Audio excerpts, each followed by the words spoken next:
Oh my God.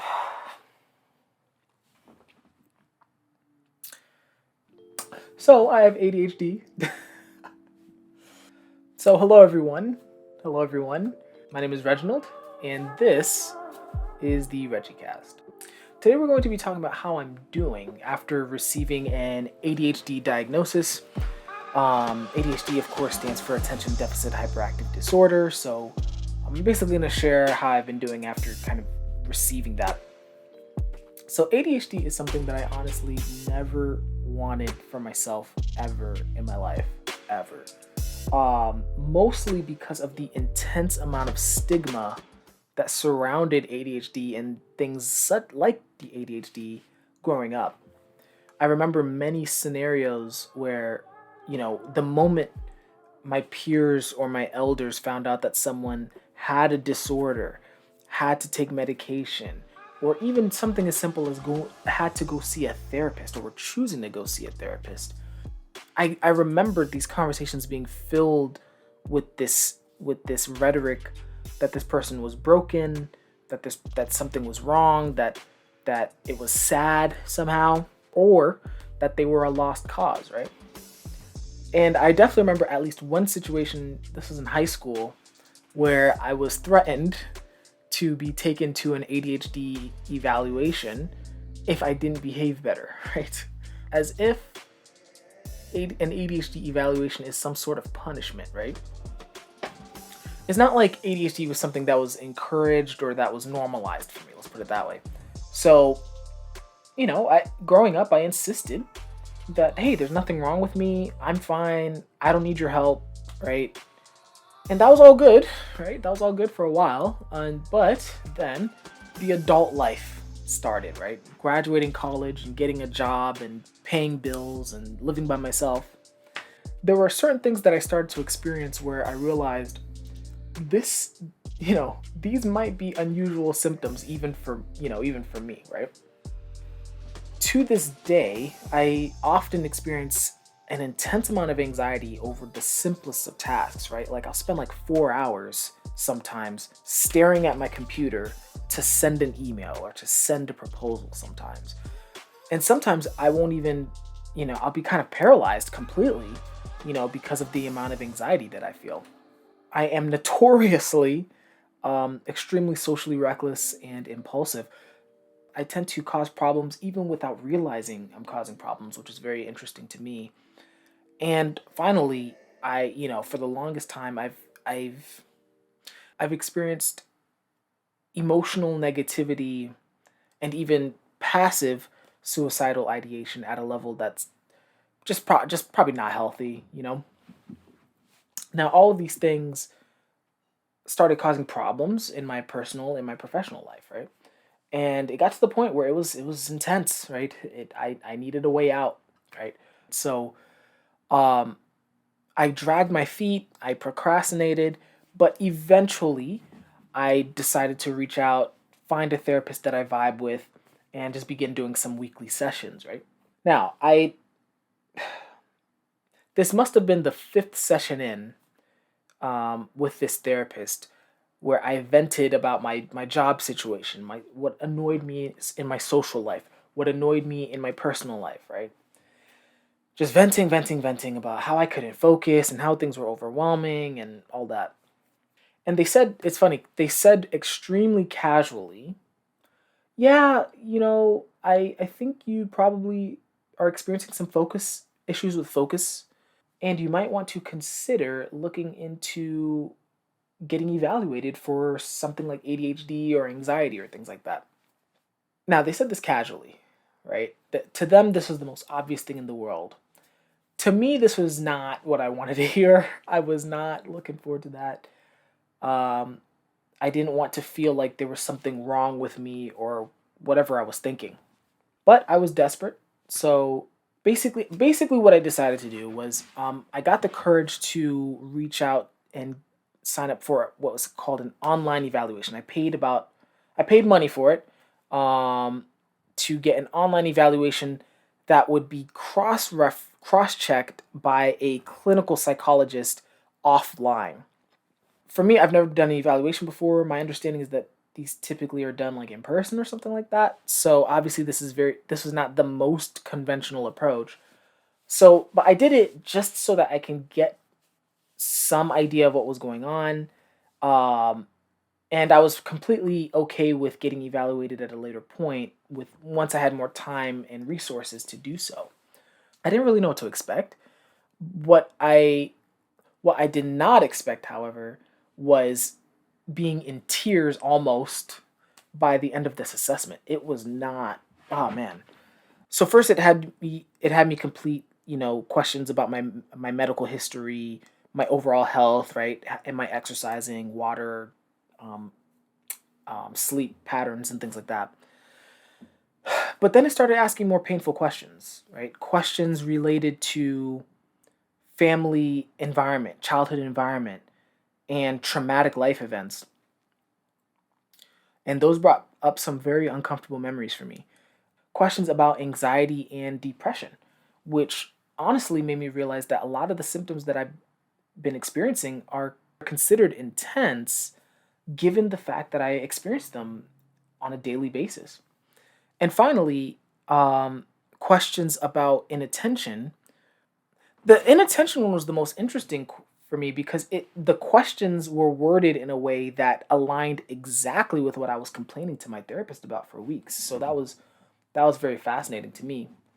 But you know, by the end of this long assessment, I I honestly felt bad. I felt worse than going in. I was in a pretty bad emotional state.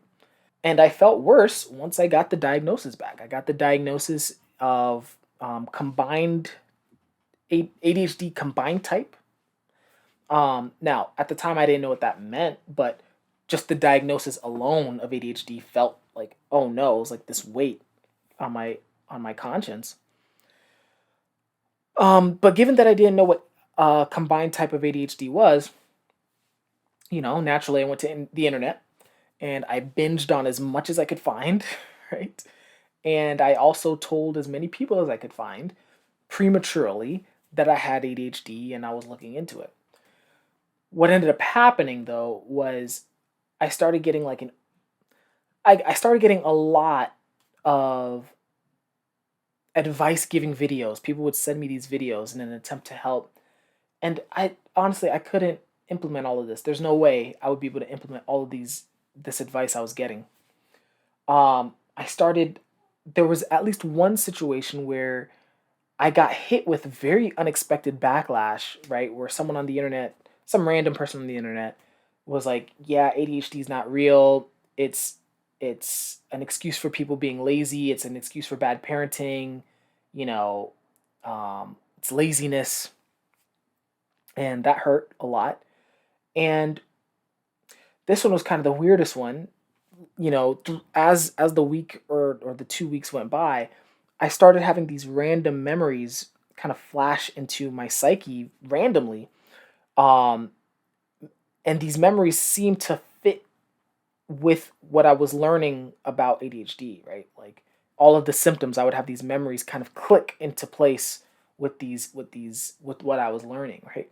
It was as if my brain was trying to convince me that, oh yeah, like this explains your whole life, right? And that was kind of torture because then I felt like, I was fundamentally like broken and that I was this permanently stunted individual um that had to be infantilized for the rest of my life, right?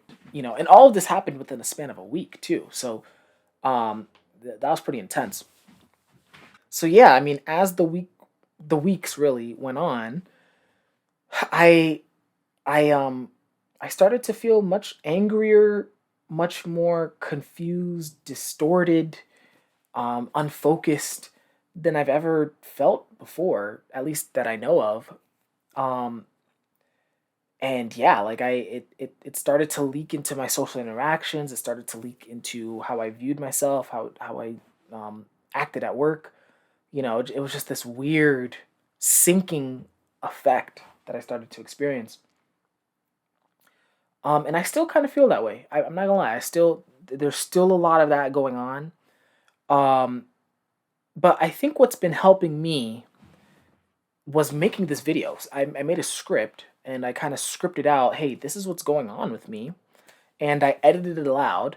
And as I was doing that, I kind of realized, okay, I'm framing it as if it's this curse, right? As if it's this thing that's shows me how weak I am or something like that. But as I started assessing that and editing it, I realized no, that's not necessarily what this means, right?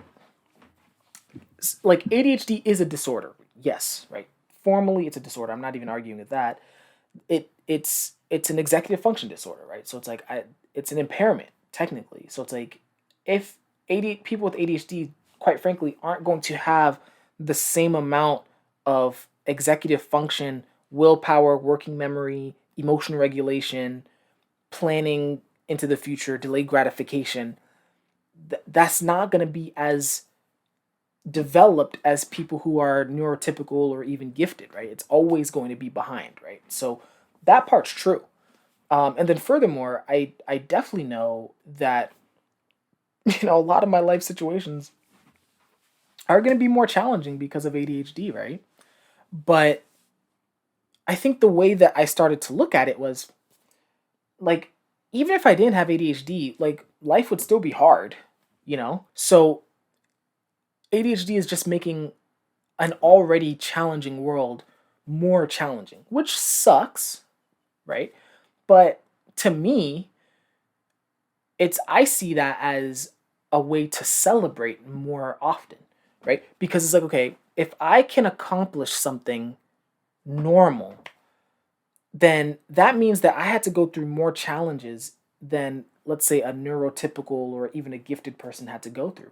So me accomplishing even normal things is worth celebrating.